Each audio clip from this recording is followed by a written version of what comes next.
नमस्कार, मैं हूं दीपाली। मनी गुरु में आपका स्वागत है और आज के शो में हम बात करेंगे लोन्स की। यानी अगर आपके पास लोन से जुड़ा कोई भी सवाल है तो आप हमारे शो में शामिल हो सकते हैं। एजुकेशन लोन, होम लोन या फिर किसी भी तरह के लोन, कार लोन, किसी भी तरह के लोन पे ऊपर अगर आपके पास कोई क्वेरी है तो आप ईमेल और SMS के जरिए शो के साथ जुड़ सकते हैं।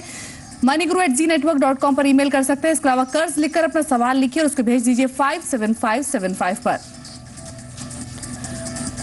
और आज आपकी सभी क्वेरीज को आंसर करने के लिए हमारे साथ मुंबई स्टूडियो से जुड़ गए हैं बलवंत जैन, CFO अपना पैसा.com। स्वागत है बलवंत जी आपका मनी गुरु में। और आपके आज सवाल जवाब के सिलसिले को शुरू करते हैं अभी। और पहली कॉलर हमारे साथ मोनिशा गांधीनगर से जुड़ गई हैं। स्वागत है मोनिशा आपका मनी गुरु में। क्या है आपका सवाल, पूछिए।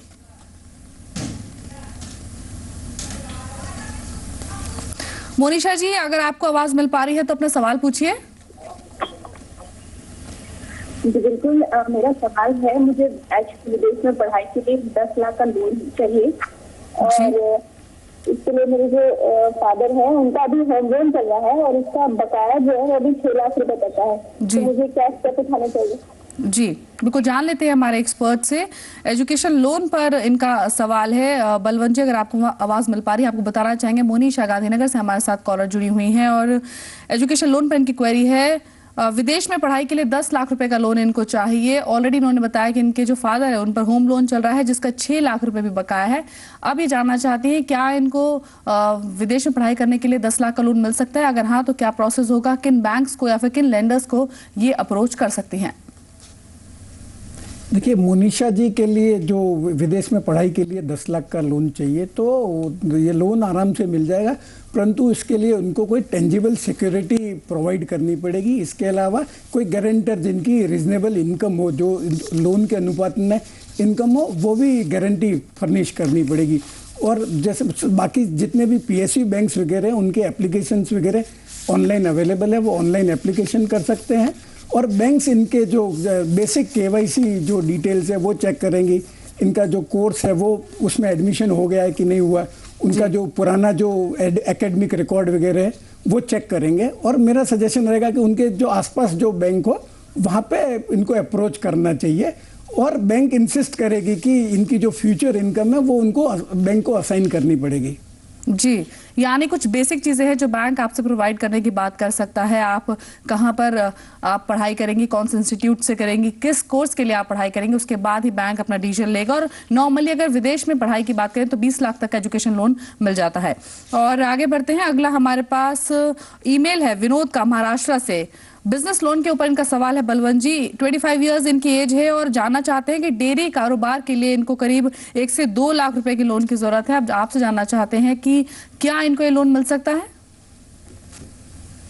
देखिए, विनोद जी को जो डेयरी के लिए लोन चाहिए तो नाबार्ड की एक डेयरी डेवलपमेंट एंटरप्रेन्योर स्कीम है जो सितंबर 2010 में शुरू की गई है, जिसमें जो कॉस्ट है उसका 90% तक लोन मिलता है और 25% की सब्सिडी मिलती है। और ये लोन आपको कोई दुधारू पशु के लिए या आपको कोल्ड स्टोरेज के लिए या जो कोल्ड स्टोरेज ट्रांसफर जो दूध ट्रांसपोर्ट करने के लिए जो फ्लीट है उसके लिए मिलता है। इसके अलावा जो IDBI बैंक है वो भी दुधारू पशु के लिए 20,000 रुपये से 10 लाख रुपए तक का लोन देती है। जी बलवंत जी, ये तो डेयरी कारोबार की बात हुई। इसके अलावा भी कई तरह के बिजनेस होते हैं, स्मॉल स्केल बिजनेस होते हैं या फिर छोटी सी शॉप खोलना हुआ। इसके लिए भी क्या कोई स्पेसिफिक स्कीम्स गवर्नमेंट चलाती है? जैसे गवर्नमेंट की एक प्राइम मिनिस्टर रोजगार योजना है जिसमें भी जो अब जैसे बता रही है कि बहुत छोटे लेवल पे बिजनेस करना हो तो वहां से लोन मिलता है। जी बिल्कुल। वहीं आगे बढ़ते हैं। अगली कॉलर विमल हमारे साथ जुड़ गए हैं गुड़गांव से। स्वागत है आपका, पूछिए क्या है आपका सवाल। विमल हमारे साथ जुड़ गए हैं गुड़गांव से। विमल, आपको अगर आवाज मिल पा रही है तो अपना सवाल पूछिए। हेलो विमल, आपकी आवाज हम तक पहुंच रही है, अपना सवाल आप पूछिए। ओके, मैं सेकेंड हैंड कार लेना चाहता हूँ जी।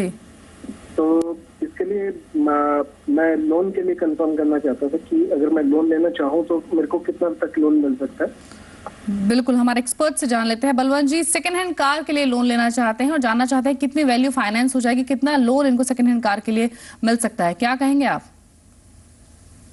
देखिए विमल जी को जो सेकेंड हैंड कार के लिए जो लोन चाहिए, नॉर्मली लोगों को ऐसा परसेप्शन है कि सेकेंड हैंड यूज्ड कार के लिए लोन नहीं मिलता है। ऐसी बात नहीं है, सेकेंड हैंड कार के लिए भी लोन मिलता है। और लोन की जो अवधि है वो जो कार की जो लाइफ है उसमें 7 साल में से कम करने के बाद जितना बचता है उतने टाइम का लोन मिलेगा जी।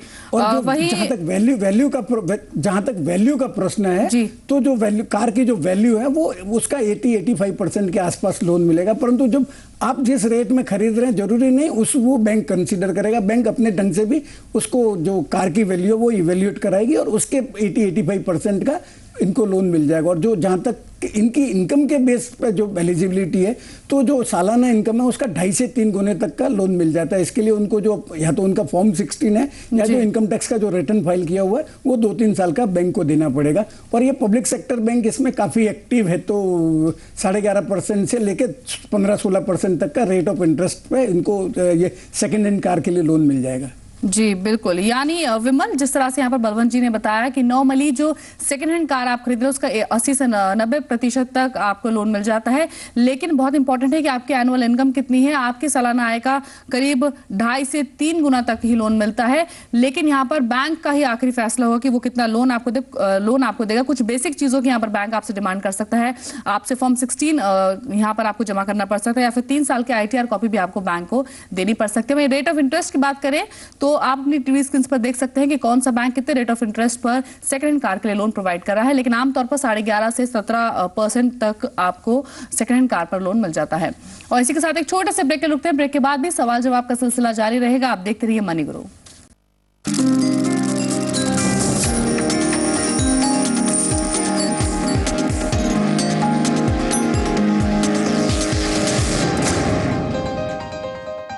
मनी ग्रुप में ब्रेक के बाद आपका स्वागत है। और आज के शो में हम बात कर रहे हैं लोन्स की, और लोन्स पर आपके सभी क्वेरीज को आंसर कर रहे हैं बलवंत जैन, CFO अपनापैसा.com। और एक बार फिर इस शो से जुड़ने का तरीका आपको बता देते हैं। अगर आपके पास लोन से जुड़ा कोई भी सवाल है, कोई भी क्वेरी, हमारे एक्सपर्ट्स की आप एडवाइस लेना चाहते हैं तो ईमेल करें moneyguru@zeratwork.com पर। इसके अलावा आप हमें SMS भी कर सकते हैं। कर्ज लिखकर अपना सवाल आप लिखिए और इसको भेज दीजिए 57575 पर। और आगे बढ़ते हैं। अगले कॉलर प्रशांत भारती देहरादून से हमारे साथ जुड़ गए हैं। स्वागत है प्रशांत आपका मनी गुरु में। क्या है आपका सवाल, पूछिए। मेरी इनकम 50,000 रुपए पर माह है जी। और मुझे प्लाट पर जो है कंस्ट्रक्शन के लिए कितना लोन मिल सकता है? जी जान लेते हैं हमारे एक्सपर्ट से। बलवंत जी, इनकी और इनकी जो वाइफ है उनकी जो इनकम है मिलाकर करीब 50,000 पर मंथ है, और प्लॉट इनके पास है, उस पर घर बनाने का ये सोच रहे हैं। कितना लोन मैक्सिमम इनको मिल सकता है?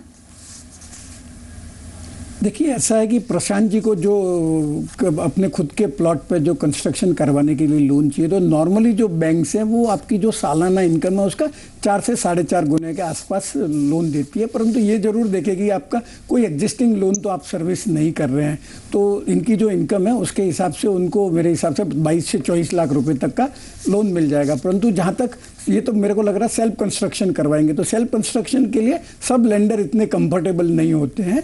और इसके अलावा जब भी बैंक पहला पैसा डिसबर्समेंट करेगा उसके पहले जो इनका खुद का जो कंट्रीब्यूशन है 20% के आसपास का, उनको पूरा खुद का पैसा लगाना पड़ेगा। बैंक सैंक्शन करेगा इसके पहले उनको बैंक को जो कोई आर्किटेक्ट है या सिविल इंजीनियर है उससे जो कॉस्ट ऑफ कंस्ट्रक्शन का है वो एस्टिमेट देना पड़ेगा, और पीरियडिकली जैसे जितना कंस्ट्रक्शन हुआ है उसका फोटोग्राफ देना पड़ेगा। उसके बेसिस पे या बैंक अपना खुद का रिप्रेजेंटेटिव डेप्यूट करेगा वहाँ वेरिफिकेशन के लिए, और उसके बेसिस पे इनको डिसबर्समेंट होगा। जी बिल्कुल। यानी प्रशांत जी, जिस तरह से यहाँ पर बलवंत जी ने बताया कि आपके एनुअल इनकम के हिसाब से ही लोन यहाँ पर बैंक डिसाइड करेगा कितना आपको देना है।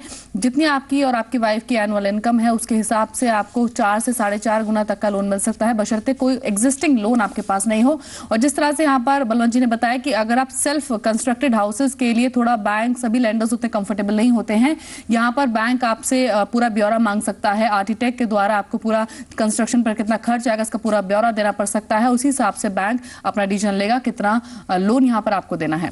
और आगे बढ़ते हैं। अगला ईमेल है हमारे पास बलवंत जी हेम सिंह चौहान का मुंबई से।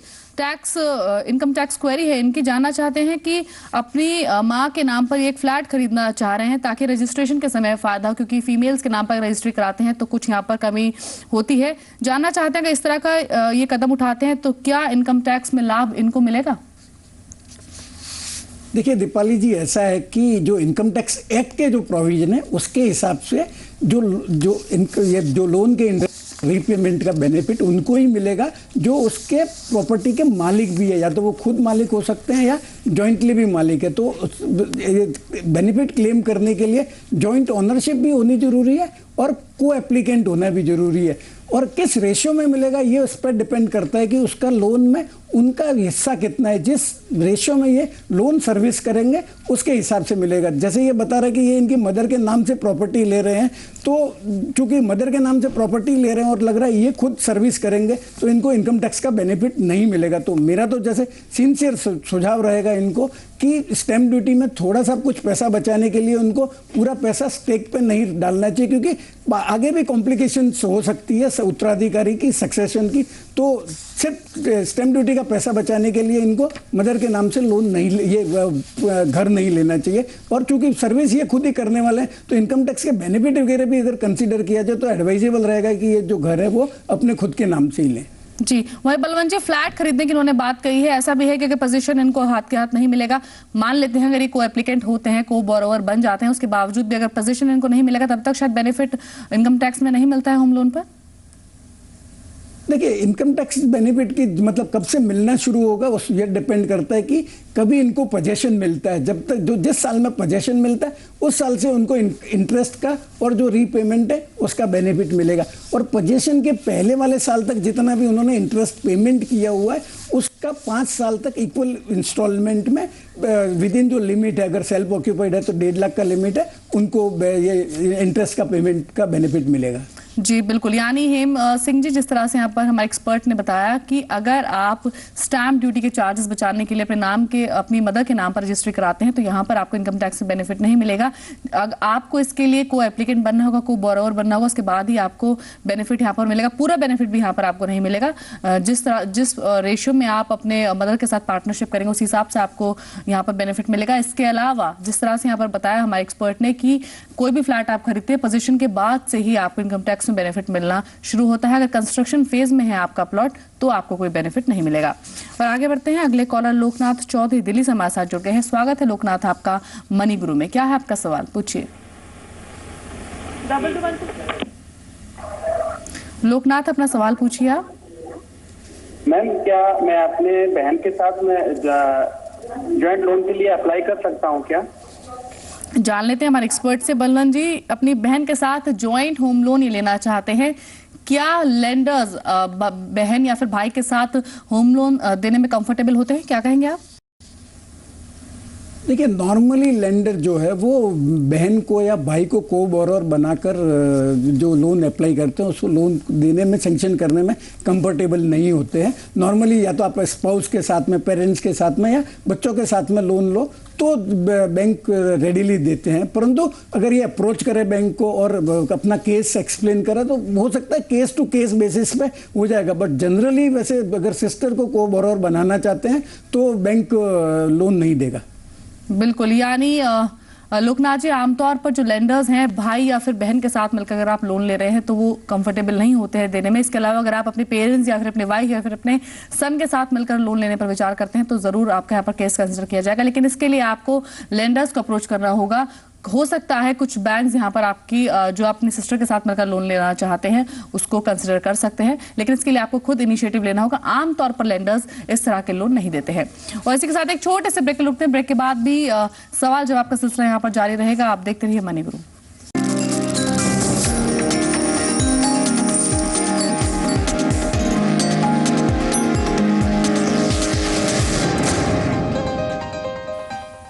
एक बार फिर आपका मनी गुरु में स्वागत है और आज आपके सभी क्वेरीज को आंसर कर रहे हैं बलवंत जैन, CFO अपना पैसा.com। और एक बार फिर इस शो से जुड़ने का तरीका आपको बता देते हैं। अगर आपके पास लोन से जुड़ा कोई भी सवाल है तो आप हमें ईमेल करें moneyguru@zenetwork.com पर। इसके अलावा आप हमें SMS भी कर सकते हैं। कर्ज लिखकर अपना सवाल आप लिखिए और उसको भेज दीजिए 57575 पर। और अगला ईमेल है हमारे पास मंजीत सिंह का लुधियाना से। क्रेडिट रिपोर्ट के ऊपर इनका सवाल है, जानना चाहती हैं कि सिबिल से जो क्रेडिट रिपोर्ट मिलती है वो किस तरह से ये मंगवा सकती हैं, साथ ही साथ क्या इसके लिए कोई चार्जेस लगते हैं? देखिए, जो सिबिल रिपोर्ट है वो स्कोर के साथ अगर आपको रिपोर्ट मंगवानी है तो वो ऑनलाइन एक्सेस कर सकते हैं। आप ऑनलाइन पेमेंट कर दीजिए 470 रुपये का, और कुछ आपकी क्रेडिट हिस्ट्री से रिलेटेड जो क्वेश्चन है 5 प्रश्न, उसमें से 3 प्रश्न का अगर आप सही जवाब दे देंगे तो आपको स्कोर इंस्टेंटली दिख जाएगा और आपकी ईमेल में रिपोर्ट आ जाएगी। अगर आप कोई कारण से अगर 3 प्रश्न का सही जवाब नहीं दे पाते हैं तो वो जो आपकी रिपोर्ट है वो आप फिजिकली जो पेमेंट किया उसका प्रूफ लगा के सिबिल के एड्रेस पे भेज देंगे तो आपको ईमेल से 15 दिन में आ जाएगी। इसके लिए आपको 470 रुपये का पेमेंट करना पड़ेगा स्कोर और रिपोर्ट के साथ में। और अगर आपको स्कोर नहीं चाहिए और सिर्फ रिपोर्ट ही चाहिए तो आप ऑफलाइन वहाँ से फॉर्म डाउनलोड करके उसमें जो डॉक्यूमेंट्स लिखे हैं, 2 डॉक्यूमेंट है, एक आइडेंटिटी का और एक एड्रेस का, वो सिबिल के एड्रेस पे भेज दीजिए तो आपको जो रिकॉर्ड है वो आ जाएंगे जी। और मेरे हिसाब से व्यक्ति को साल में एक बार सिबिल से अपना रिकॉर्ड तो कम से कम रिपोर्ट मंगवा ही लेना चाहिए, जिससे क्या है अगर किसी बैंक ने कोई गलत रिपोर्टिंग वगैरह भी किया हो तो आपको मालूम पड़ जाएगा, तो भविष्य में आपको कभी लोन के लिए अप्लाई करें तो आपको अचानक से कोई शॉक नहीं लगे।